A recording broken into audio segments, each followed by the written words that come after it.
नमस्कार, मैं Ashutosh Rana crime petrol के नए अध्याय शातिर क्रिमिनल में आप सभी का हार्दिक स्वागत करता हूं। इस श्रृंखला में हम ऐसे अपराधियों की बात करेंगे जिनकी कोई भी गतिविधियां अपराधियों जैसी नहीं होती है, मगर जब इनके अपराध सामने आते हैं तो बड़े बड़े अपराधी भी इनके सामने छोटे लगने लगते हैं। जब आप इनके क्राइम करने के तरीके को देखेंगे तो आपकी रूह तक कांप जाएगी कि इंसानी दिमाग किस तरह से आपको अचंभित करने की क्षमता रखता है। हमारे आसपास की दुनिया हर गुजरते दिन के साथ ज्यादा खतरनाक होती जा रही है। इस खतरनाक हो रही दुनिया में पुलिस ही हमारा एकमात्र सहारा है, जिससे हम उम्मीद करते हैं कि वो अपराधों को रोकेगी और अगर कोई अपराध हो जाता है तो वो उसे सुलझाएगी भी। लेकिन कई बार ऐसा होता है कि तमाम कोशिशों के बावजूद अपराधी पुलिस की पकड़ में नहीं आते हैं, क्योंकि ऐसे अपराधी अपराध करते हैं और अपनी पहचान छिपाकर सामान्य जीवन में घुल मिल जाते हैं। और ऐसे अपराधियों को ढूंढना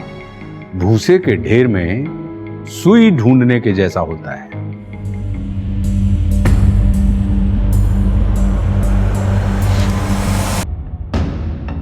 देखिए मिस्टर रजत, मैं आपकी कंडीशन को देख के आपको एडवाइस कर रहा हूं। आपका कैंसर 4th स्टेज में है। आप कितना भी केमोथेरेपी और रेडिएशन ले लें, लेकिन हकीकत यह है कि आपका ठीक हो पाना ऑलमोस्ट इम्पॉसिबल है। सर, पर हम ऐसे कैसे गिव अप कर दें? रजत का ट्रीटमेंट ऐसे बीच में कैसे छोड़ दें सर? पूर्वी जी, मैं आपके इमोशंस को अच्छी तरह समझता हूँ, लेकिन हकीकत यह है कि रजत पहले ही बहुत दर्द बर्दाश्त कर चुका है। आगे मर्जी आप लोगों की है, आप क्या करना चाहते हैं क्या नहीं। ये हर्बल मेडिसिन मैं आपको दे रहा हूं रजत के पेन के लिए। मेरी आपको सलाह होगी कि आप ऊपर वाले से दुआ करें, अच्छे की उम्मीद करें, लेकिन बुरे के लिए तैयार रहें।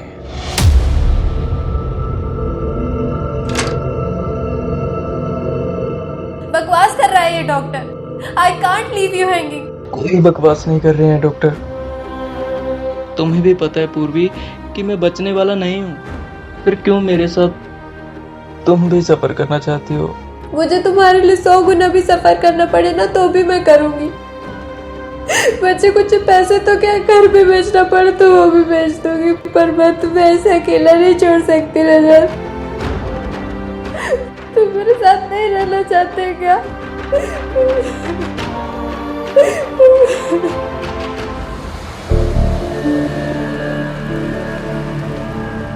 ओए बिल दे रे। लो भाई जी।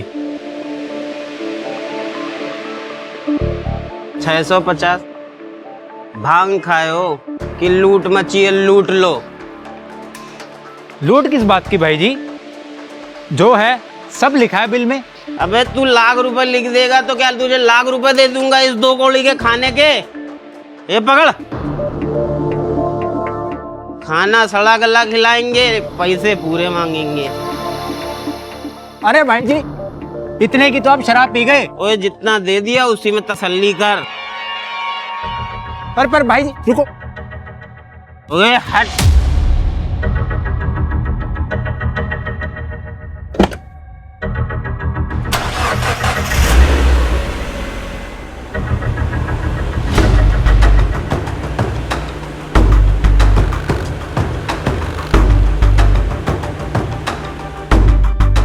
कहाँ जाना है? थोड़ा आगे तक छोड़ दीजिए।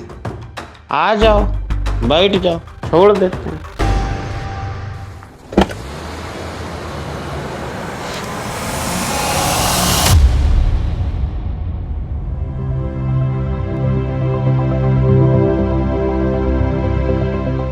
ऑफ कोर्स रजत का इलाज हो सकता है। रजत को 4th नहीं 3rd स्टेज का कैंसर। विटामिन ट्रीटमेंट के बाद हम लोग कीमो स्टार्ट करेंगे। हाँ, बट आप लोगों को थोड़ा पेशेंस रखना पड़ेगा। हम रखेंगे सर, आप जैसे कहेंगे ना हम वैसे करेंगे। गुड।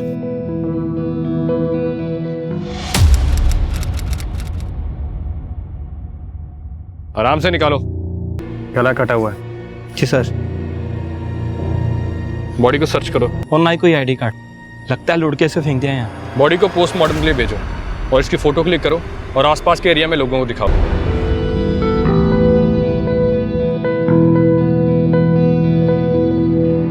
हाँ, इंश्योरेंस है रजत का आपकी कंपनी से।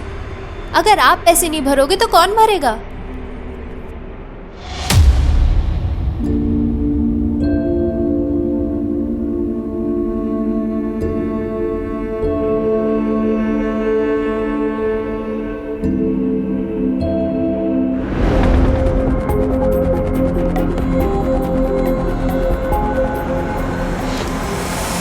रजत, क्या हुआ रजत को?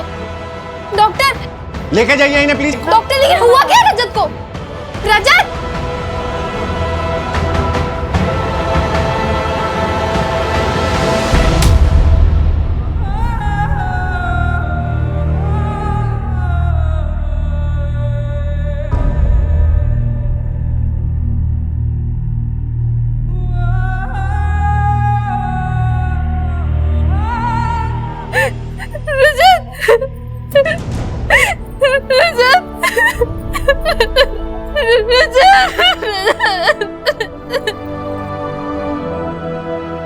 रजत को क्या हुआ?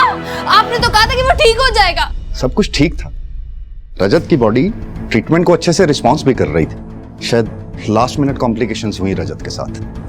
पर आपने तो कहा था कि रजत ठीक हो जाएगा। मेरे से क्या हो गया? आई एम सॉरी पूर्वी।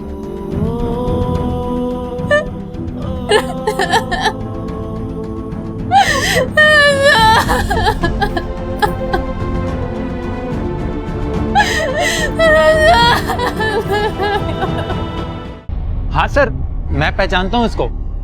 टेम्पो ड्राइवर है ये, इसी रूट पर चलता था, अक्सर आता था मेरे ढाबे पर। लाश मिली है इसकी 2 दिन पहले, यहाँ से 3 किलोमीटर दूर हाईवे पर। लाश? सर 3 दिन पहले ये मेरे ढाबे पर आया था। जाते वक्त एक औरत को लिफ्ट देते हुए भी देखा था मैंने। जरूर इसी ने कुछ किया होगा उस औरत के साथ भी, तभी उसने इसे मार दिया होगा। नाम पता जानते हो इसका? सर नाम पता तो नहीं मालूम, पर हाँ पहले ही अपना मोबाइल ढाबे पर ही भूल गया था। एक मिनट सर, ये लो सर, शायद इससे कुछ आपको पता चल जाए। ठीक है।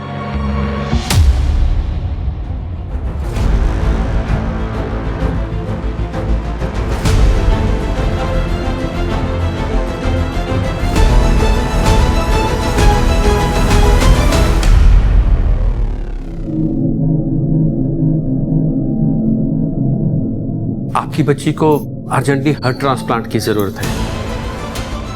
टाइम बहुत कम है उसके पास।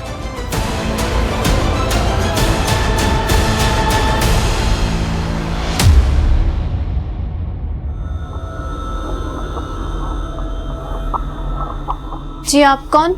मेरी बेटी पीहू इस हॉस्पिटल में एडमिट है और आपके पिताजी की वजह से उसकी जान बचाई जा सकती है। कैसे? मेरी बेटी सिर्फ 8 साल की है और उसे हार्ट ट्रांसप्लांट की जरूरत है। डॉक्टर का कहना है कि आपके पिताजी का हार्ट उसे ट्रांसप्लांट किया जा सकता है। ये क्या बकवास कर रही हैं आप?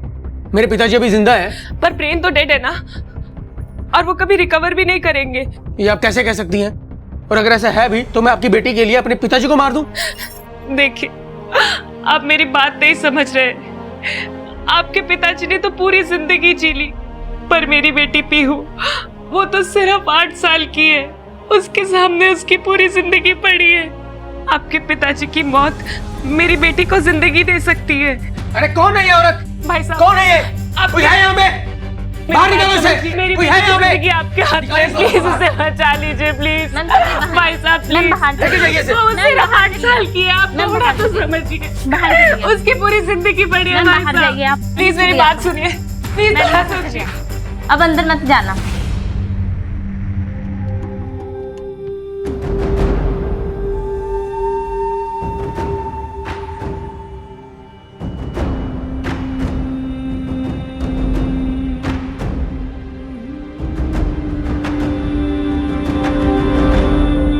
ए रुको,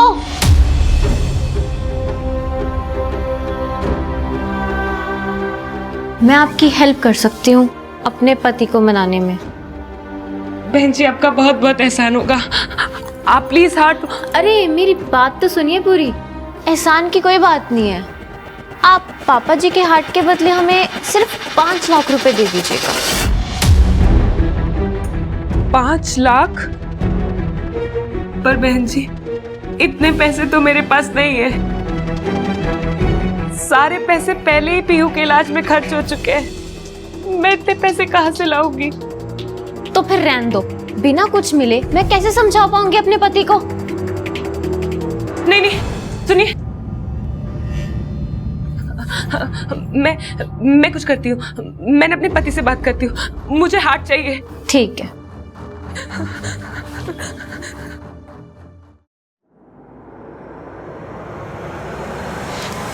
हेलो,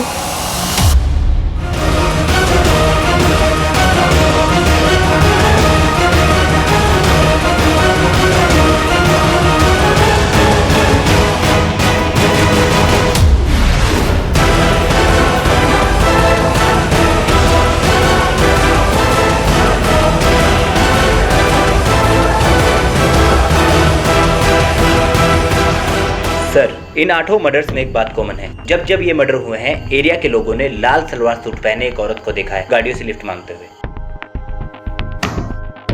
क्लियरली एक सीरियल किलर का काम है राजेश, वो भी एक औरत। हमें सीरियल किलर मैपर की जरूरत पड़ेगी किलर की प्रोफाइलिंग करने के लिए। अरेंज करो। सर, इन सारे मर्डर्स में किलर का मोडस ऑपरेंडी बिल्कुल सेम है, लेकिन इस सीरियल किलर ने सिर्फ 8 ही मर्डर किए हैं, इस बात में थोड़ा डाउट है। कैसा डाउट? सर ये देखिए, ये उन सारे मर्डर्स में से किया गया सबसे पहला मर्डर है और ये सबसे आखिरी।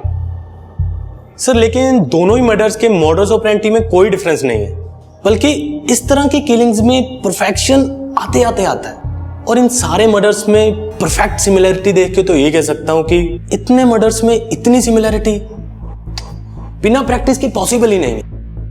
मतलब तुम कहना चाहते हो कि इस सीरियल किलर ने इन मर्डर्स से पहले और भी मर्डर्स किए? जी सर। और सर आपका ये अंदाजा भी बिल्कुल सही है कि विक्टिम के गर्दन को गाड़ी में पीछे से बैठ के काटा गया।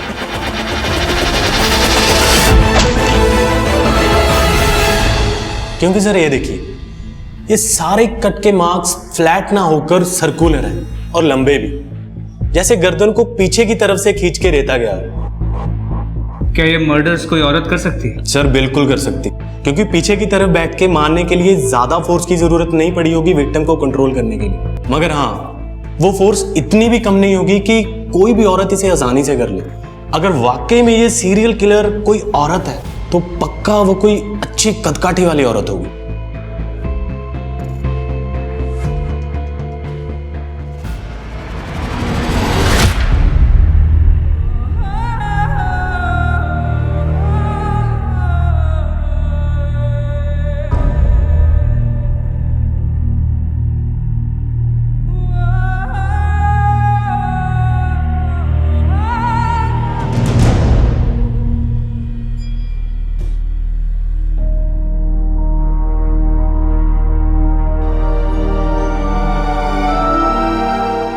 बेटा आखिरी बार उसे विदाई तो दे दे। नहीं माँ, नहीं, रजत ने प्रॉमिस किया था कि वो लड़ेगा अपनी जिंदगी के लिए, मेरे साथ रहेगा, पर उसने अपना प्रॉमिस तोड़ दिया।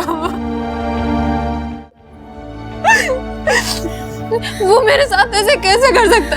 माँ नहीं, मैं उसे अलविदा नहीं कहूंगी, मैं नहीं कहूंगी। विशाल ले जाओ अपने भाई को, ले जाओ रजत को यहाँ से। मैंने ले जाओ रजत को।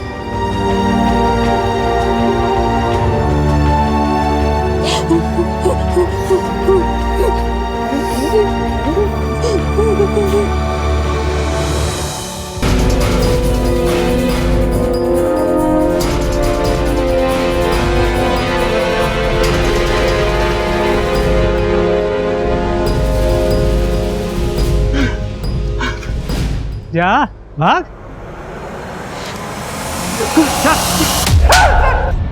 बोल।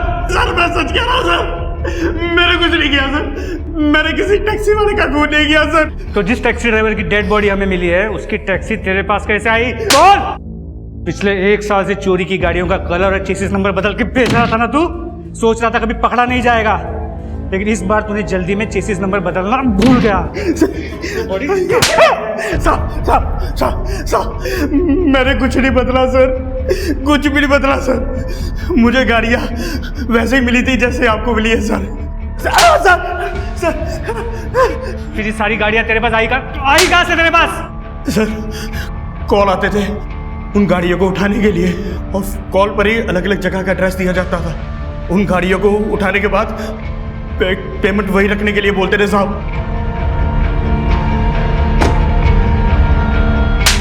कौन करता था फोन? किससे बात होती थी तेरी? अलग अलग नंबर से फोन आता था साहब, एड्रेस बताने के लिए।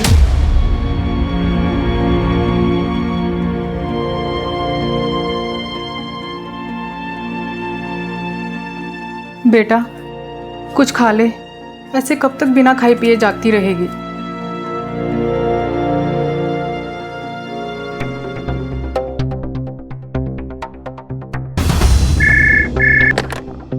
हेलो, मैंने पहले भी आपको फोन किया है। मेरी डॉक्टर बख्शी से अभी बात करवाइए। अगर इस बार डॉक्टर बख्शी कॉल पर नहीं आया ना तो मैं पुलिस में कंप्लेंट करूंगी उनकी। मेरे पति की मौत के जिम्मेदार है वो। वेट,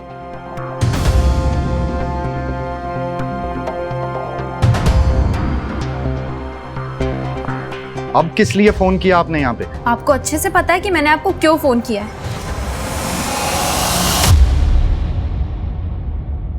देखिए, आपके हस्बैंड की अभी अभी डेथ हुई है। कहीं आप इमोशंस में आके तो हॉस्पिटल को ब्लेम नहीं कर रही हैं? क्योंकि बहुत ही रेप्यूटेड हॉस्पिटल है ये। रेप्यूटेड है तो क्या हुआ? मेरे पति का मर्डर किया है डॉक्टर बख्शी उन हॉस्पिटल वालों ने।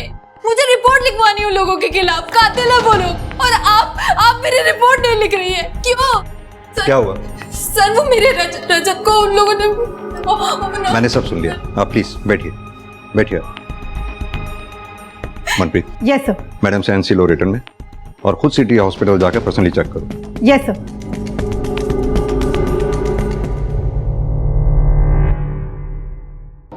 मैम, रजत को बचाने के लिए हम जो कुछ कर सकते थे हमने वो सब कुछ किया, पर वो नहीं बच पाया। कैंसर तो आपको पता है कितनी अनप्रेडिक्टेबल सी बीमारी है, न जाने कब क्या हो जाए। झूठ बोल रहे हैं आप। ये रजत को कैंसर ने नहीं मारा, बल्कि आपने और आपके हॉस्पिटल ने मारा है।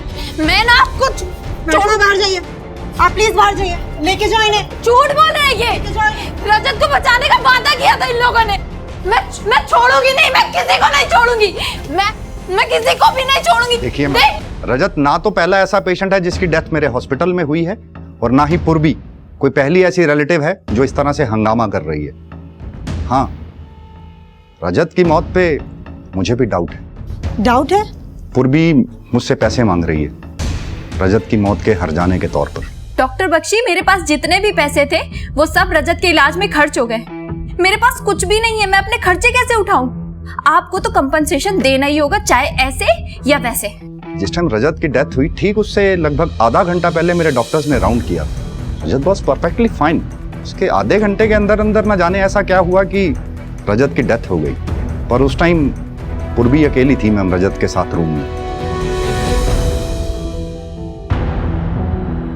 इंटरेस्टिंग। पता है मनप्रीत, पैसा आदमी से कुछ भी करवा सकता है, तो फिर ये पूर्वी क्या चीज है? इसका बैकग्राउंड चेक करो। Yes sir. और वो हॉस्पिटल में कुछ सस्पिशियस मिला क्या? सर हॉस्पिटल में तो कुछ सस्पिशियस नहीं मिला, लेकिन डॉक्टर बख्शी वो शायद जितना अच्छा खुद को दिखाते हैं उतने अच्छे वो है नहीं। अगर तुम्हें लगता है कि डॉक्टर बख्शी के साथ कुछ गड़बड़ है तो डॉक्टर बख्शी और हॉस्पिटल दोनों को इन्वेस्टिगेट करो। Yes sir.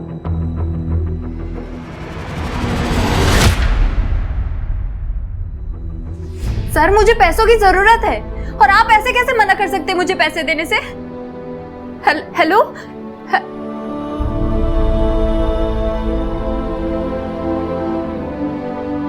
आप ठीक हो भाभी? बैठिए, थोड़ा पेशेंस रखिए भाभी, सब ठीक हो जाएगा। ऐसे गुस्सा करोगे तो आप खुद का ही नुकसान करोगे भाभी।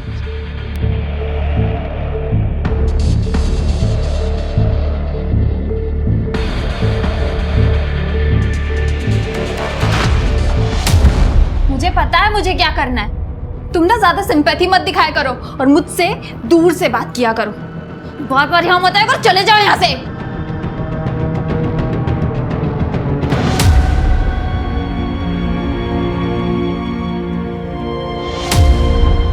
आप बात को समझ नहीं रही हैं मैडम।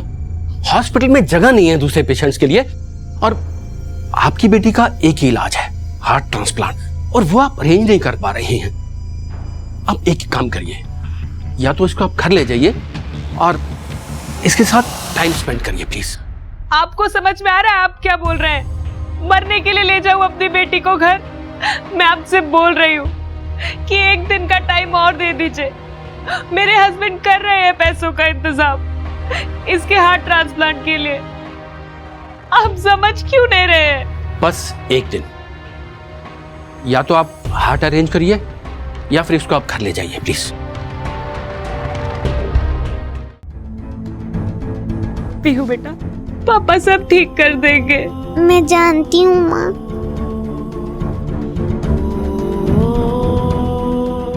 मेरा बच्चा।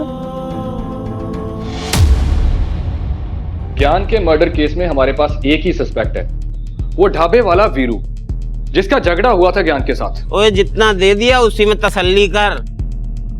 अरे पर भाई जी रुको। ओए हट। बाकी पुलिस स्टेशन से कुछ पता चला? हाँ सर, हाईवे पे हो रही लूटपाट की गैंग के बारे में पता किया। गैंग के बारे में क्या पता चला? सर गैंग के बारे में कुछ खास पता नहीं चला, लेकिन पिछले 1-2 सालों में कई पुलिस स्टेशन में ज्ञान जैसे ही सिमिलर मर्डर केसेस रिपोर्ट हुए हैं, जिनमें से ज्यादातर विक्टिम की पहचान नहीं हो पाई है सर। और जिन 1-2 विक्टिम की पहचान हुई भी थी, उनके केस को रैंडम लूटपाट की केस की तरह इन्वेस्टिगेट किया गया।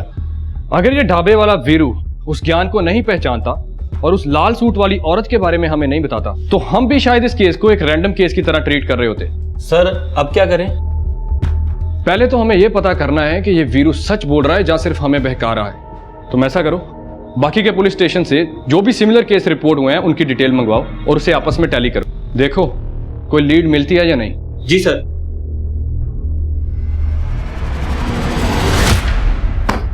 सर 12 केसेस हैं ज्ञान के जैसे।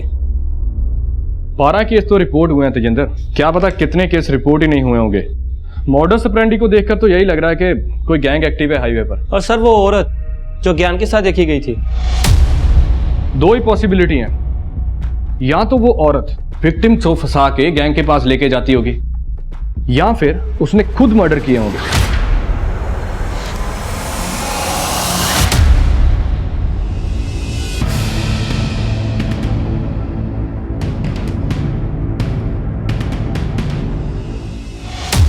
सर 8 विक्टिम्स की पोस्टमार्टम रिपोर्ट स्टडी कर रहा था, लेकिन उसमें भी कुछ खास मिला नहीं था इन्वेस्टिगेटिव टीम्स को। सर हाईवे पर एक औरत की डेड बॉडी मिली है।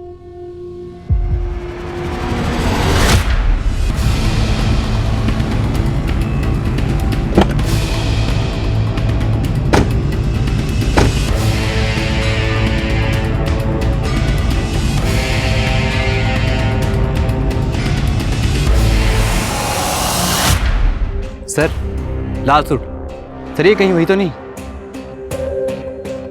बॉडी को बाहर निकाल। बॉडी को सबसे पहले तुमने देखा था? जी सर, मैं बस यहाँ से जा रहा था तो मेरी नज़र पड़ी सर। तो जब यहाँ आए बॉडी के आसपास किसी को देखा? नहीं सर, यहाँ पर कोई भी नहीं था।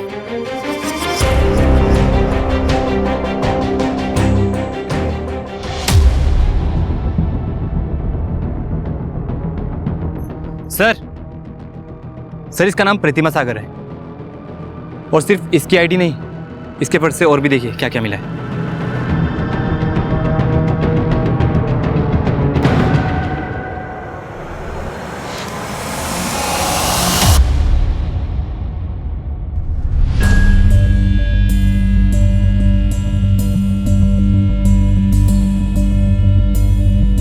सुनो यहाँ, ये प्रतिमा सागर यहीं रहती है? जी प्रतिमा यहीं रहती हैं, लेकिन काफी दिन से दिखाई नहीं दी। तो इसकी फैमिली में कोई नहीं है? अरे सर फ्री है सर, कोई होता भी तो वो भी साथ छोड़ के चला जाता। ऐसा क्यों? अरे सर साइको है, कब आती कब जाती है इसका कोई पता ही नहीं लगता, किसी से बनती ही नहीं है इसकी। अगर गलती से कोई इससे बात भी कर लेना तो खामखाम भड़क जाती है। ऐसी औरत से कौन कांटेक्ट रखना चाहेगा, ना घर वाले ना बाहर वाले। तो ठीक है,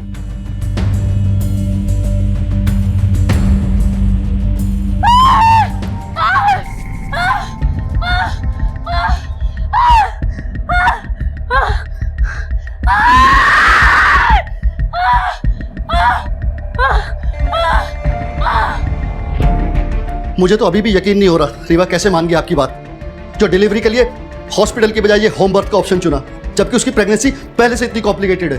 मान गई, क्योंकि ये कॉम्प्लिकेशंस वगैरह ना सब डॉक्टरों के बनाए हुए फतूर हैं। अरे हॉस्पिटल लेके जाएंगे तो वो चीर फाड़ करेंगे सिर्फ पैसा बनाने के लिए। वैजी ने दवाई दी है ना, उससे सब ठीक हो जाना है, तू चिंता मत कर। रीवा का बच्चा अटक गया है, उसको हॉस्पिटल ले जाना पड़ेगा।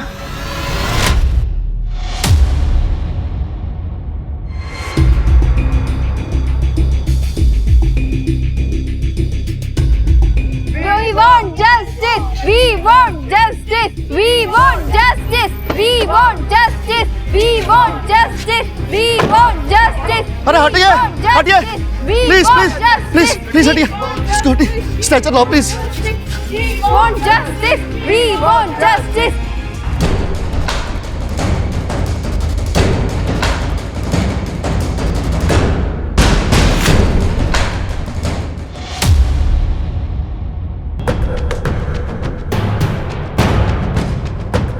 मत रीवा, सब ठीक होगा, कुछ नहीं होगा तुम्हें।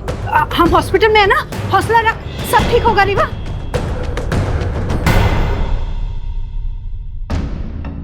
मैं ना वैजी को फोन करती हूँ, वो जरूर कोई दवा बताएंगे।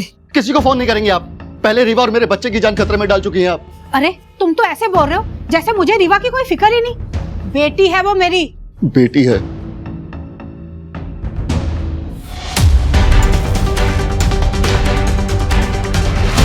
ये रहे तुम्हारे पैसे। लेट कर दिया तुमने, अब कुछ नहीं हो सकता। डैडी जी गुजर गए। कुछ नहीं हो सकता मतलब?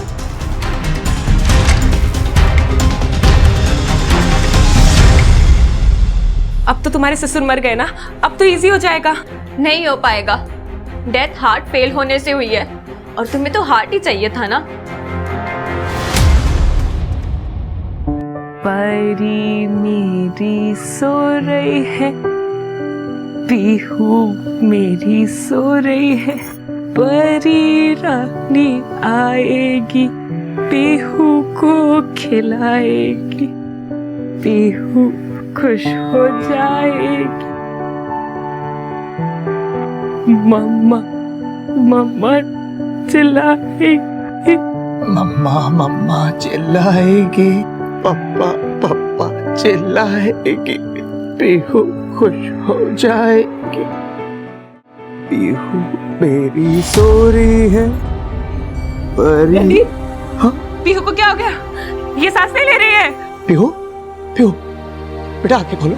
बेटा पीहू, बेटा आंखें खोलो। क्या हो गया? एक मिनट।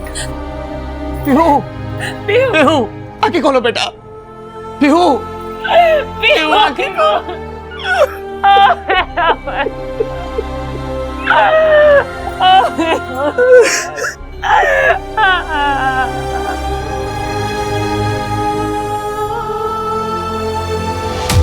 सारे प्रूफ्स प्रतिमा को हमारी सीरियल किलर बता रहे हैं, लेकिन मुझे कुछ सही नहीं लग रहा। यह भी तो हो सकता है कि ये सारे प्रूफ्स प्लान किए गए प्रतिमा के खिलाफ, ताकि हम हमारी इन्वेस्टिगेशन बंद करें।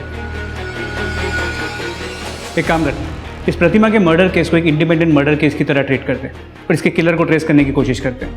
एक बार ये किलर हाथ में आ गया तो प्रतिमा की असली कहानी भी सामने आ जाएगी। प्रतिमा की बॉडी हमें यहाँ मिली, तुम उस तरफ जाके पूछताछ करो, हम लोग इस तरफ देखते हैं। हो सकता है प्रतिमा के केस में कोई नया लीड मिले। ठीक है सर।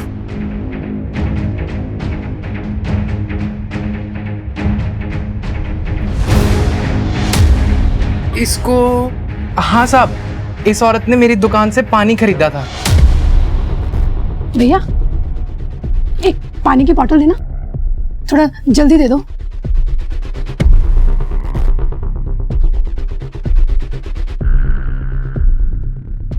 मैडम कौन है वो?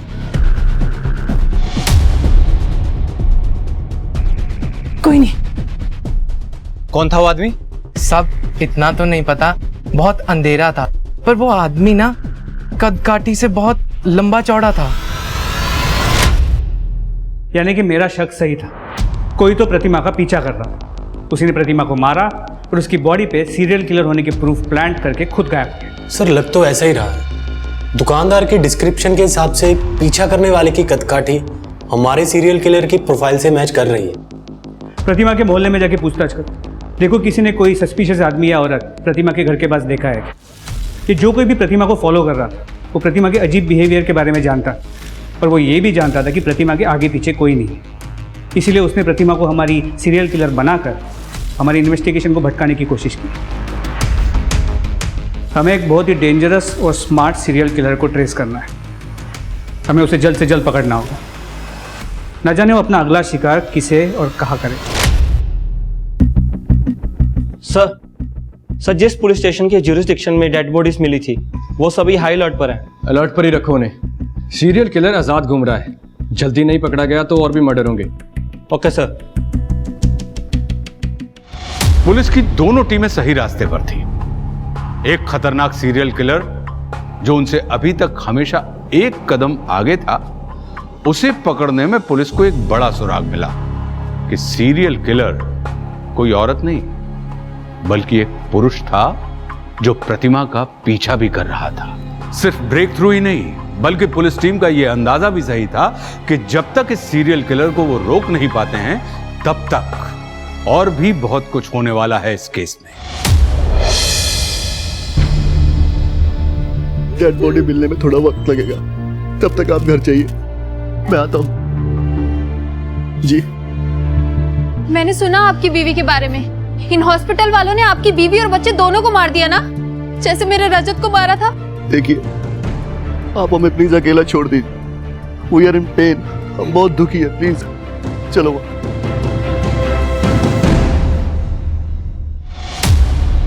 अच्छा ही हुआ रजत को अपनी जिंदगी से मुक्ति मिल गई। पूर्वी उसके साथ रह के भुगती तो रही थी, कम से कम वो अपनी मर्जी से अपनी जिंदगी जी तो सकती। अपनी मर्जी से मतलब? अरे मैम, मरने वाले के बारे में मैं आपको क्या बताऊं। रजत को कैंसर होने से पहले ही उसने अपने भाई विशाल को अपनी मम्मी पापा के घर भेज दिया था। अब रजत के मरने के बाद वो जब चाहे अपनी मर्जी से आता जाता है। मुझे तो ये लगता है विशाल और पूर्वी के बीच कुछ। सिटी हॉस्पिटल के रिकॉर्ड में एक चीज बहुत ऑड है। क्या? शहर के बड़े बड़े और फेमस हॉस्पिटल्स में भी इतने ऑर्गन ट्रांसप्लांट नहीं हो रहे हैं जितने इस सिटी हॉस्पिटल में हो रहे हैं। इनफैक्ट पूर्वी के हस्बैंड रजत, उसके भी ऑर्गन ट्रांसप्लांट वही हुए थे। और सर पूर्वी, उसके बारे में हमें ये पता चला है। ये देखिए, ये तो रजत के इंश्योरेंस के पेपर है। बिल्कुल। और आप रजत की इंश्योरेंस को क्लेम करना चाहती हैं, वो भी जल्द से जल्द। हाँ तो इसमें गलत क्या है? मेरे पति के नाम पे इंश्योरेंस था और अब उसकी डेथ हो गई है। क्लेम नहीं करूंगी तो क्या करूंगी? गलत? इसमें कोई गलत नहीं है, बल्कि आपके और आपके देवर विशाल के बीच में जो भी कुछ चल रहा है, क्या वो सही है? क्या चल रहा है मेरे और विशाल के बीच में? कहना क्या चाहते हैं आप? यही कि आपके और विशाल के बीच में जो कुछ भी चल रहा था, इसी वजह से रजत ने विशाल को उसके माँ बाप के पास भेज दिया था, क्योंकि उसे शक था। बकवास कर रहे हैं आप ये। रजत ने विशाल को यहाँ पर सिर्फ पढ़ाई करने के लिए बुलाया था, मगर वो यहाँ आकर कुछ ज्यादा ही बिगड़ गया था। मेरे साथ फ्रेंडली होने की कोशिश कर रहा था, इसलिए मैंने रजत को बोला था विशाल को वापस मम्मी पापा के पास भेजने के लिए। और ये डॉक्टर बख्शी से कॉम्पनसेशन के लिए ब्लैकमेलिंग कर रहा है। मैंने कोई ब्लैकमेलिंग नहीं की है सर। मैंने सिर्फ उनसे ये कहा था कि उन्हें रजत की मौत का हर्जाना भरना पड़ेगा, और डॉक्टर बख्शी इस बात का बतंगड़ बना रहे और कुछ नहीं कर रहे सर। मुझे तो इस बात का विश्वास नहीं होता सर कि जो लोग मेरे पति की मौत की जिम्मेदार है अब उनकी बात पे भरोसा कर रहे हैं। पूर्वी जी, हमें आपके बारे में कुछ बातें पता चली थी तो हमने आपसे पूछताछ की। हमें डॉक्टर बख्शी और उनके हॉस्पिटल के बारे में कुछ बातें पता चली हैं, उनसे भी पूछताछ करेंगे। मेरा बेटा 29 साल का था। आज तक अपेंडिक्स के अलावा उसे कभी हेल्थ प्रॉब्लम नहीं हुई, और उसी के लिए हम सिटी हॉस्पिटल में उसको लेकर गए थे, मगर वो जिंदा वापस ना आ सका। क्या आपने अपने बेटे के ऑर्गन्स डोनेट करने के लिए कुछ पेपर्स पे साइन किया था? मैम, इलाज के दौरान उन्होंने हमसे इतने पेपर साइन करवाए, हो सकता है बीच में कोई ऐसा पेपर रख दिया हो। हमें इसके बारे में कुछ मालूम नहीं है।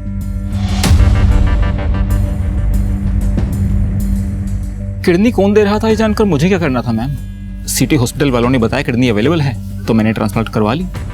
कितना पैसा दिया था आपने ट्रांसप्लांट का? 3 लाख पड़े थे मैम। आधा पैसा ऑनलाइन दिया था, आधा कैश में। सर, मेरी बीवी रीवा को प्रेगनेंसी में पहले ही बहुत कॉम्प्लिकेशंस थी, फिर भी मेरी सास ने उसे इस देसी इलाज के चक्कर में फंसा दिया। अब आप ही बताइए, मैं अपनी बीवी की मौत का जिम्मेदार किसे मानूं? हॉस्पिटल को या अपनी सास को? मिस्टर शिव, एक बात बताइए, आपकी पत्नी रीवा के ऑर्गन्स डोनेट हुए थे? सर, जितने भी ट्रांसप्लांट हुए हैं मेरे हॉस्पिटल में सबके सब लीगल हैं। हमारे पास पेपर्स हैं, रिलेटिव की परमिशन है। लेकिन डॉक्टर बख्शी, सब केसेस में ट्रांसप्लांट के बेनिफिशरीज या रिलेटिव्स को पता ही नहीं था कि वो डोनेशन के पेपर पे साइन कर रहे हैं। दूसरी बात, ट्रांसप्लांट के बेनिफिशरीज से हाफ पेमेंट कैश में ली गई, जिसका हमें कोई ट्रेस नहीं मिला। कहां गया वो पैसा? ऐसा कैसे हो सकता है सर? हम कैश में डील ही नहीं करते, तो फिर कैश लेंगे क्यों? तो डॉक्टर बख्शी, अगर पैसा आपके पास नहीं है तो किसी के पास तो होगा ही। हमें आपका हॉस्पिटल सर्च करना होगा। अब आप हमें खुद सर्च करने देंगे या फिर हम कोर्ट से सर्च वारंट लेके आए? सर, जब कुछ गलत किया ही नहीं तो हम सर्च से क्यों डरेंगे? आप इत्मीनान से सर्च कीजिए।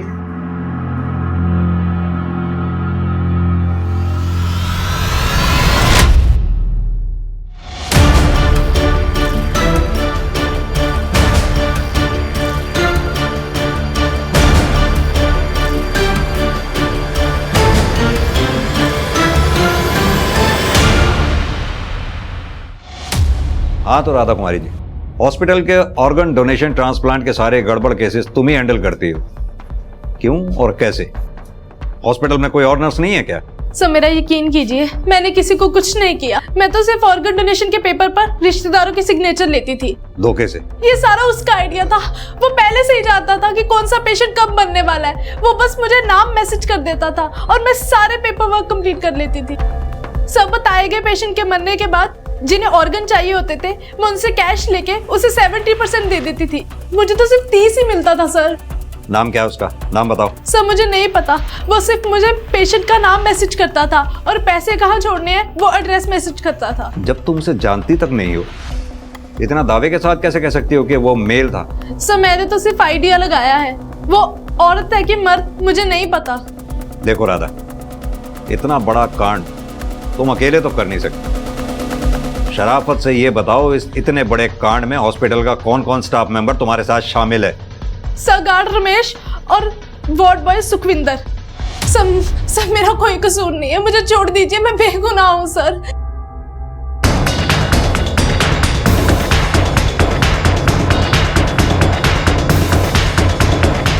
सर, राधा के दिए हुए सारे नंबर्स बंद आ रहे हैं और सर गार्ड और वार्ड बॉय से भी कुछ नया पता नहीं चला। मनप्रीत, हैरानी की बात है, जितने भी पेशेंट्स ऑर्गन डोनेशन रैकेट का शिकार हुए हैं, सब में एक चीज कॉमन है, सबकी मौत हार्ट अटैक से हुई है। हाँ सर, मेरा तो ध्यान ही नहीं गया इस बात पर। और इतना ही नहीं, ये सभी पेशेंट्स के केसेस को जब मैंने गहराई से स्टडी किया तो एक चीज और कॉमन पाई।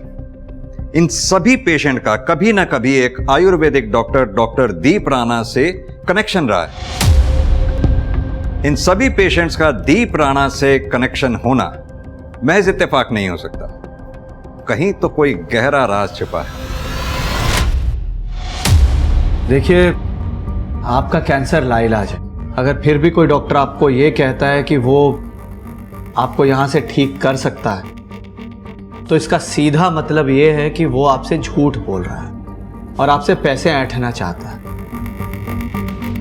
इसलिए मेरी आपको यही सलाह होगी कि आप अपने बेटे के साथ अपने घर जाएं। आप अपनी जिंदगी के आखिरी कुछ दिन अपने परिवार वालों के साथ शांति से बिताएं। बेटा, ये स्वर्ण अमृत मैं तुम्हें दे रहा हूं, जब जब दर्द हो देते रहना। सर, पिछले 3 सालों से प्रैक्टिस कर रहा है डॉक्टर, लेकिन इससे पहले कहाँ था, क्या कर रहा था, इसकी कोई इन्फॉर्मेशन नहीं। और उसकी डिग्री जेन्युइन है सर, लेकिन एक चीज़ बहुत स्ट्रेंज है इसके बारे में। इसकी फैमिली लाइफ के बारे में किसी को कुछ नहीं पता। इसके माँ बाप, इसके बीवी बच्चे, इसकी कोई इन्फॉर्मेशन नहीं।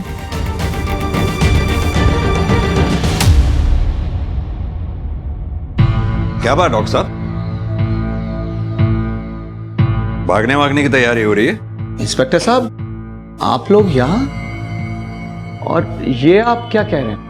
आई होप कि आपने सुना होगा कि सिटी हॉस्पिटल में कई सारे पेशेंट्स की मौत हार्ट अटैक से हो गई, और तो और उनके ऑर्गन्स भी डोनेट धोखे से करवाए गए। और डॉक्टर साहब, ताज्जुब की बात तो ये है कि सभी पेशेंट्स आपके हैं। आपने उन्हें सिटी हॉस्पिटल में रेफर किया था। तो नहीं करना चाहिए था क्या? देखिए इंस्पेक्टर, सिटी हॉस्पिटल एक शहर का रिप्यूटेड हॉस्पिटल है। पेशेंट्स को सेकंड ओपिनियन चाहिए होता है, इसलिए मैं उन्हें उस हॉस्पिटल में रेफर कर देता हूँ। इसमें कुछ गलत किया क्या मैंने?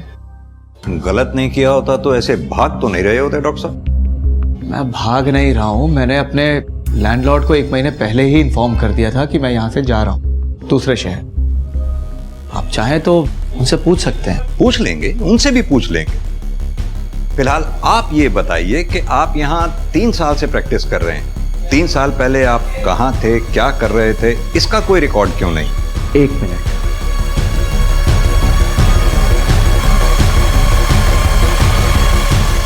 ये देख लीजिए आप देख लीजिए मैं कब कब कहाँ कहाँ किस किस शहर में रहा और क्या कर रहा था, वो सब डिटेल है इसमें।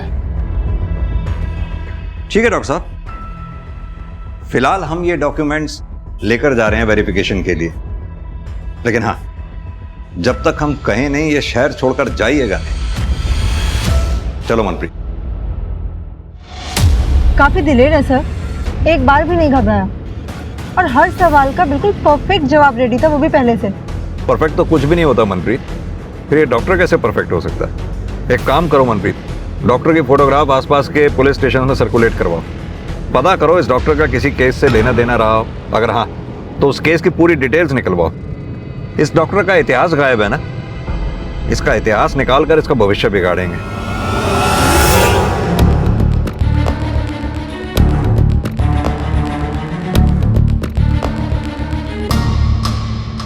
सर, हम उस सीरियल किलर को कभी ढूंढ नहीं पाए। हमने अपनी पूरी कोशिश की। उस सीरियल किलर ने अपनी एक विक्टिम प्रतिमा को सीरियल किलर बनाकर हमारे सामने प्रोजेक्ट करने की कोशिश भी की। हमने प्रतिमा के एक पड़ोसी से उस किलर की आधी अधूरी स्केच बनवाई थी। सर ये देख। तो इस स्केच से कोई हेल्प नहीं मिली आपको? नहीं सर, हमें प्रतिमा के घर में एक अनजान आदमी के फिंगरप्रिंट्स भी मिले थे, लेकिन हमारे पास कोई सस्पेक्ट था नहीं जिसके साथ वो फिंगरप्रिंट्स मैच कर सकते।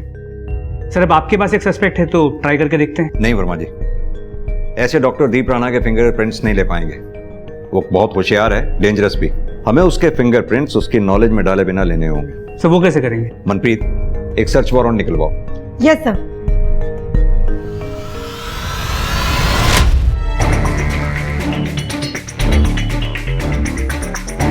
आप इंस्पेक्टर साहब अपना टाइम वेस्ट कर रहे हैं। आपके उस सीरियल किलर का राज मेरे इन बॉक्सेस में नहीं मिलेगा आपको। पता है हमें डॉक्टर साहब, हमें इन बॉक्सेस में कुछ नहीं मिलने वाला। सरकारी नौकरी है, फॉर्मेलिटी करनी पड़ती है।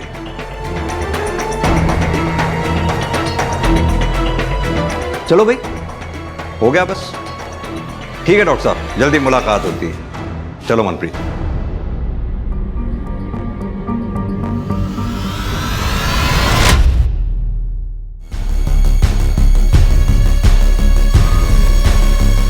फिंगरप्रिंट मैच हो गए तो हमारा सस्पेक्ट दीप राणा ही है।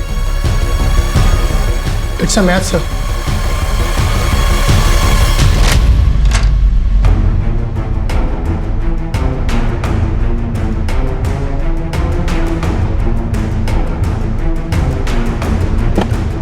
मैं क्रिमिनल कोई शौक से नहीं बना हूं। मेरी बच्ची जब हॉस्पिटल में थी तो किसी को भी उसकी जान की परवाह नहीं थी। सबको बस पैसा ही चाहिए था। मैं पैसे भी ले आया था पीहू के हार्ट ट्रांसप्लांट के लिए, मगर ट्रांसप्लांट होने से पहले ही वो बुढ़ा हार्ट अटैक से मर गया। और तब मुझे लगा कि जिसको मरना ही है, अगर उसके मरने से किसी की जिंदगी बच जाती है, खासकर मेरी बेटी जैसे बच्चों की या और लोगों की, तो उनके मरने में क्या गलत है। इसलिए मैंने डॉक्टर बनने की सोची। जिन लोगों के बचने की कोई उम्मीद ना हो, उन्हें टाइम से उनके अंत तक पहुंचा सकूं। लेकिन डॉक्टर बनने के लिए मुझे पैसों की जरूरत थी और इसलिए मैंने मर्डर्स किए।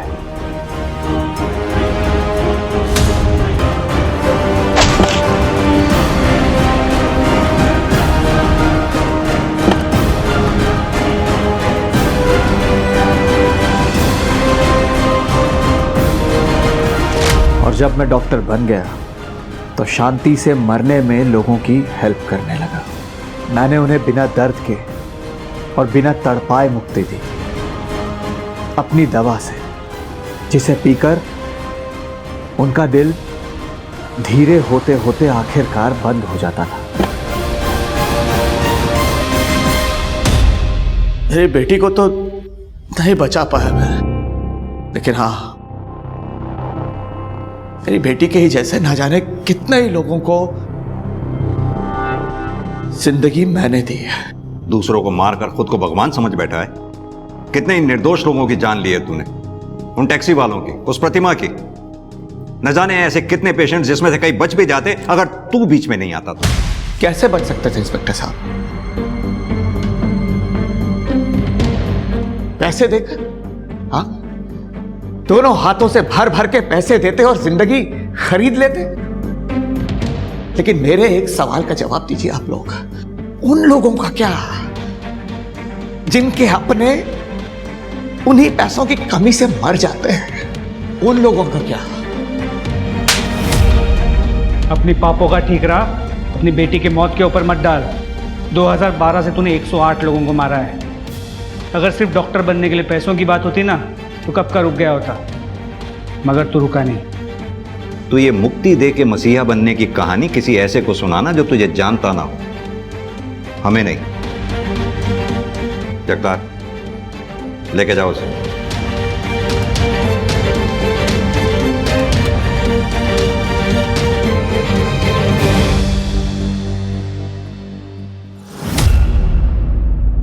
एक डॉक्टर जो अपने हुनर से लोगों की जान बचा सकता है, जिसे हम ईश्वर का दर्जा देते हैं, उसने अपने हुनर का इस्तेमाल करते हुए अपने ही मरीजों की जान ले ली।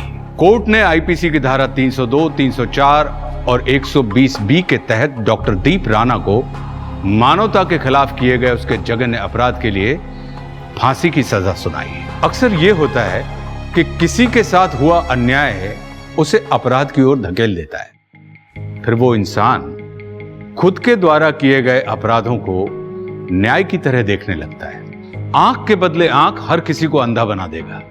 यह केस इस बात का सबसे बड़ा प्रमाण है।